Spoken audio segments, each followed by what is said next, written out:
They were legends, icons, unstoppable forces who lit up stages, screens, and runways. Their names echoed across generations. But behind the glamour, behind the applause and the lights, many of them carried a truth too dangerous to share. In a world that feared what it didn't understand, they were forced to suffer in silence. AIDS wasn't just a disease, it was a death sentence wrapped in stigma, shame, and isolation. Yet even in that silence, they left a message. Through their music, their films, their art, and their presence, they taught us something no headline ever could. That vulnerability is strength. That silence can still roar. That truth, once whispered, can shake the world. Today we honor 8 extraordinary lives, 8 voices who didn't just vanish, they changed the world on their way out. From the stadiums Freddie Mercury filled to the quiet courage of Pedro Zamora on national TV.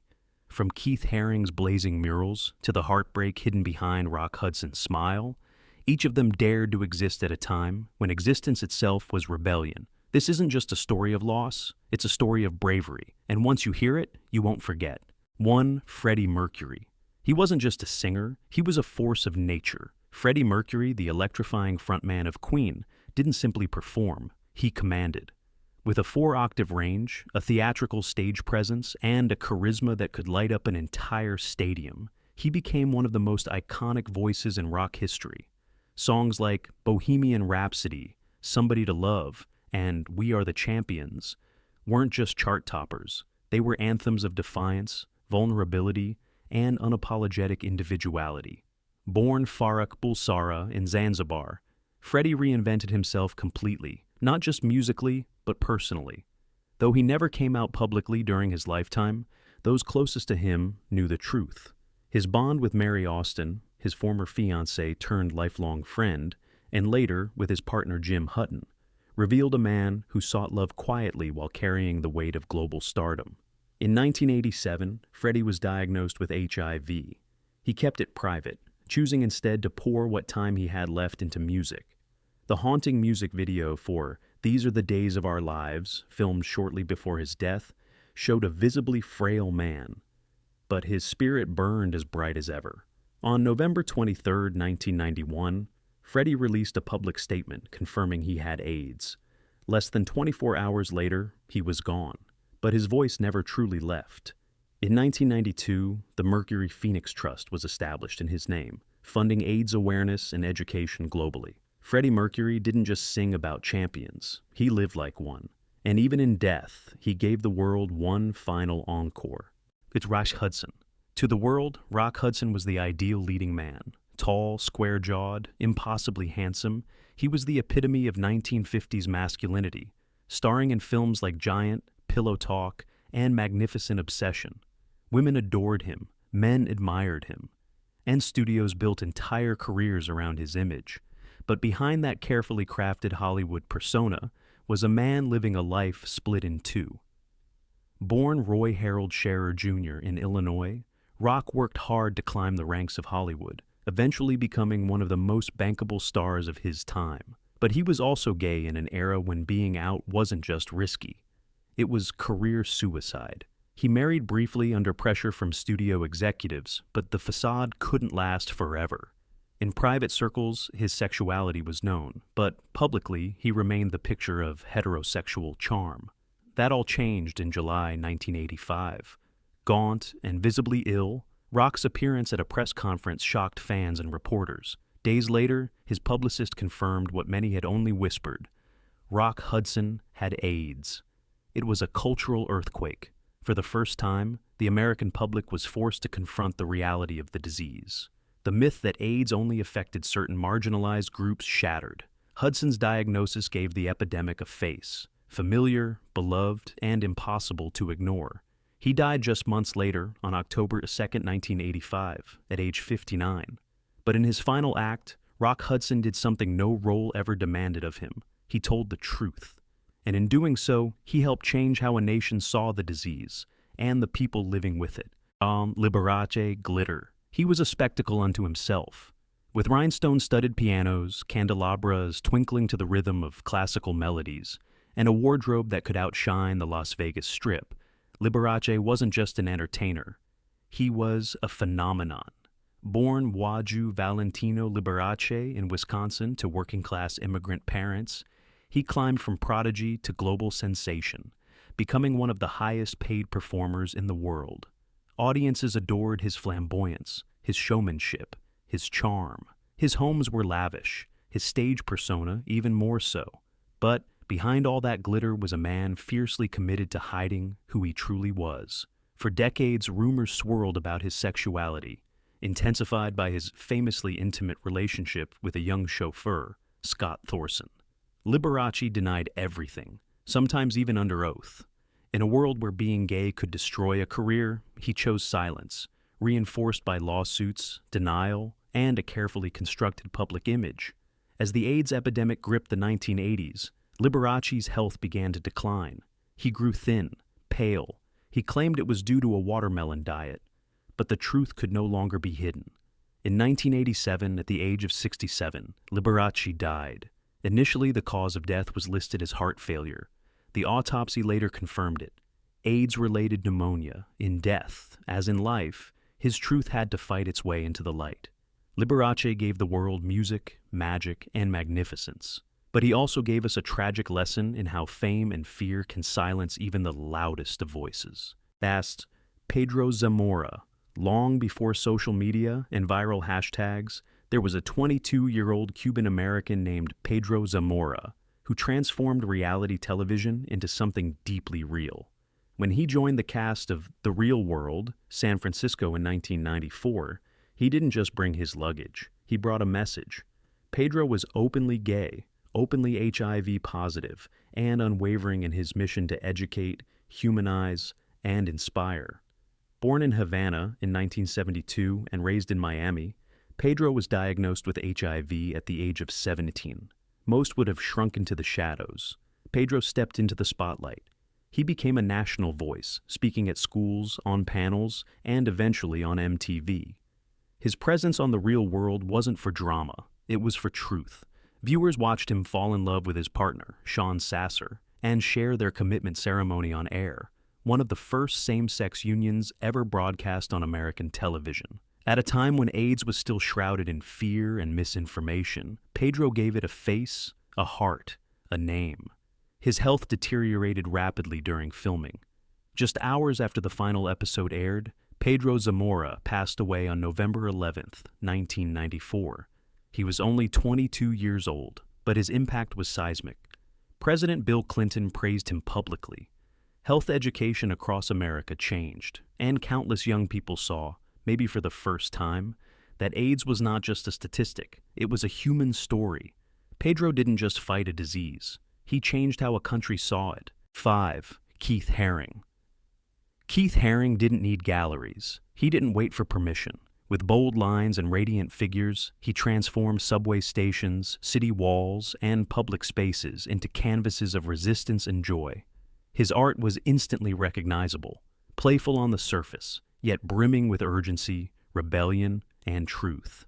Born in Pennsylvania in 1958, Haring exploded onto New York's street art scene with chalk in hand and a mission burning in his chest, to speak to the people, not above them.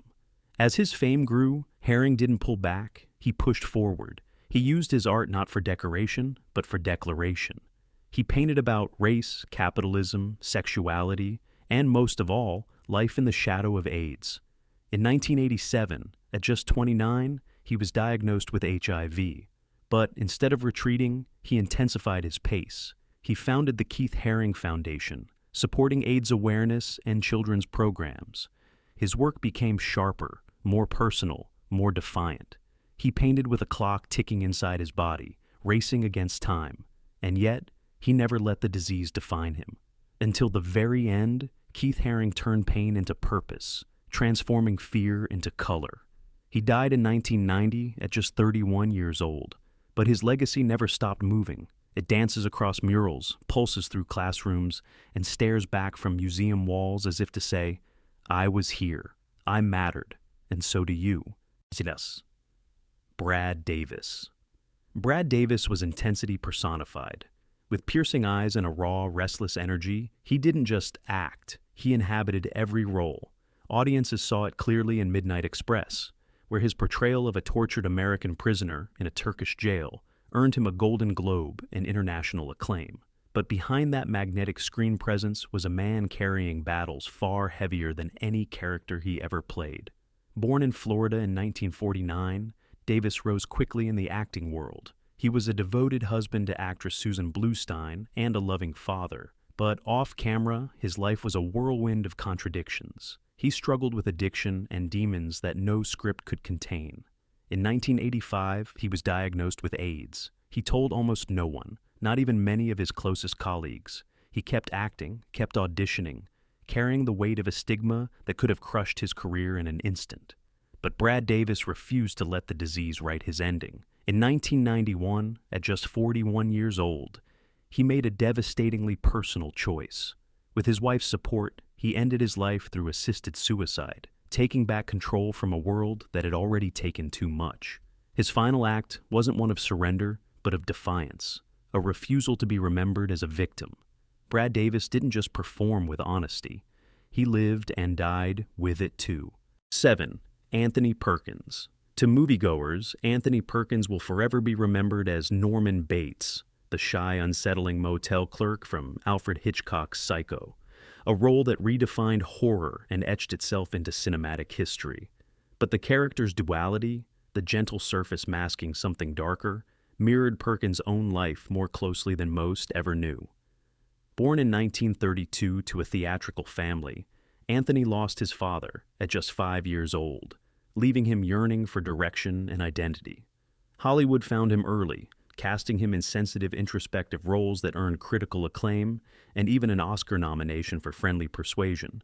But beneath the rising fame was a young man constantly hiding who he really was. In an industry ruled by image, Perkins lived in fear of exposure. He dated women publicly and eventually married photographer Barry Berenson, with whom he had 2 sons. But his earlier relationships, particularly with fellow actor Tab Hunter, remained secret, buried under studio pressure and societal expectations. By the late 1980s, Perkins was diagnosed with HIV. True to form, he kept his illness a secret, continuing to work quietly while the disease progressed. On September 12, 1992, he died of AIDS-related pneumonia at age 60. The world mourned the loss of a legendary actor. Only later did it begin to understand the silent burden he carried. In a cruel twist, his wife Barry Berenson would also meet a tragic end aboard American Airlines Flight 11 during the September 11th attacks. Their story is a haunting echo of lives lived behind curtains, curtains drawn not just on stage, but over truths too painful for their time. 8. Willie Smith. Willie Smith wasn't just a fashion designer, he was a revolutionary with fabric. Born in Philadelphia in 1948, Smith had a vision few others saw at the time, that fashion didn't have to live on runways or behind velvet ropes. It could live on the streets, in everyday movement, worn by the people who make the world turn. In 1976, he launched Willie Wear, a brand that fused high fashion with street style, making bold prints, loose silhouettes, and comfort not just stylish, but empowering. His approach was radical. While others catered to the elite, Willie said, "I don't design for the queen, I design for the people who wave at her." And the people responded. By the mid-1980s, Willie Wear was earning over $25 million a year, and Smith was collaborating across art, theater, and dance. He designed the wedding dress for Mary Jane Watson in Spider-Man, proving pop culture had a seat at his table too. But behind the vibrant colors and easy charisma was a man suffering in silence. Smith never publicly acknowledged his illness. Even as his health declined rapidly, he stayed out of the spotlight. In 1987, at just 39 years old, he died from AIDS-related complications. The fashion world lost one of its brightest minds, and perhaps its most generous soul. Willie Smith didn't just redefine how we dress. He reimagined who fashion is for. And though his time was cut short, his vision still walks beside us today, bold, joyful, and unapologetically alive. They came from different worlds, rock arenas, film sets, art studios, political stages. But they were united by a shared truth. They lived in a time when being honest about who they were could cost them everything. Some never said a word. Others screamed their truth into the world's silence. And all of them, in the end, left behind more than their talents. They left behind a legacy of courage. Freddie Mercury gave voice to a generation learning how to mourn out loud. Rock Hudson shattered illusions with a single diagnosis. Liberace made the world fall in love with showmanship, even as he hid behind the curtain. Pedro Zamora turned his final years into a classroom that taught a nation compassion. Keith Haring drew with urgency and purpose, turning the pain of his diagnosis into art that still speaks. Brad Davis, in his final act, demanded dignity on his own terms. Anthony Perkins carried the weight of a hidden life in silence. And Willie Smith showed us that creativity doesn't need permission. It needs heart. They were artists, icons, trailblazers. But they were also human. Fragile, resilient, afraid, defiant. Their deaths from AIDS weren't just personal tragedies. They were public reckonings that forced the world to see, to feel, and eventually to change. So today we remember not how they died, but how they lived, loudly, beautifully, unforgettably.